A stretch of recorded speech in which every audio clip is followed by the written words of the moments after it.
Shalom à tous.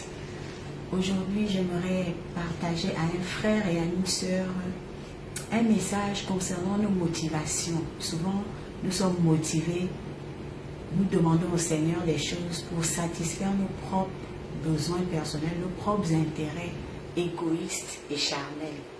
Alors, je vais vous raconter l'histoire d'un homme tiré du livre de 1 Samuel. Cet homme s'appelait Elkana, il avait 2 femmes. L'une s'appelait Pénina et l'autre Anne. Alors, Pénina enfantait, mais Anne était stérile. Alors, plusieurs fois, Anne demandait au Seigneur de lui donner un enfant, mais elle n'en avait pas. Certainement, elle voulait faire un fils à son mari pour prouver à sa rivale qu'elle aussi, elle peut enfanter. Et à chaque fois que Pénina enfantait, le cœur de Anne était attristé, son cœur se mortifiait. Alors, elle voulait tellement avoir cet enfant pour prouver aussi à sa rivale qu'elle peut enfanter, mais le ventre était fermé. Donc à chaque fois que Anne demandait au Seigneur qu'elle veut un fils, le Seigneur ne l'exauçait pas parce qu'elle voulait prouver à sa rivale. Mais c'est seulement lorsque Anne a fait un vœu à l'Éternel, elle a pleuré devant la face de Dieu et elle a dit: Seigneur, si tu daignes exaucer ta servante, je te consacrerai mon fils. Mon fils sera ton serviteur. Et là, elle a touché le cœur de Dieu. Dieu a vu ses intérêts devant. Anne a mis ses intérêts personnels derrière. Elle a enlevé tout esprit de jalousie et de concurrence avec sa rivale. Mais elle a touché le cœur du Seigneur. Elle a mis les intérêts du Seigneur en avant. Et le Seigneur s'est glorifié.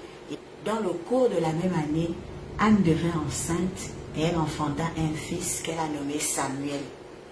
Alors mon frère, ma soeur, si tu es dans une situation qui perdure, qui te dérange, si tu as un besoin que tu as demandé, que tu as exprimé au Seigneur, mais que le Seigneur n'exauce pas, tu as peut-être mis tes intérêts en avant et tu as oublié d'élever le nom du Seigneur par rapport à la requête que tu lui as adressée. Alors dès à présent, rassure-toi, réfléchis, sonde l'Esprit de Dieu pour qu'il t'oriente. Lorsque tu demandes au Seigneur quelque chose, Seigneur, est-ce que tu seras glorifié? Est-ce que c'est pour ta gloire? Donc, à partir d'aujourd'hui, faisons tout pour la gloire de Dieu et non pour notre propre gloire. Et vous verrez comment il exaucera le Seigneur, l'Éternel des armées, Jéhovah Jireh, Jéhovah Rapha, Jéhovah Shalom va vous visiter. Si à compter de ce jour, vous mettez ses intérêts en avant, si à compter de ce jour, vous recherchez sa gloire et non votre propre gloire, vous verrez comment le cœur du Seigneur sera touché, le cœur du Seigneur sera réjoui et vous-même vous serez dans une entière satisfaction. Soyez bénis dans le nom de Jésus.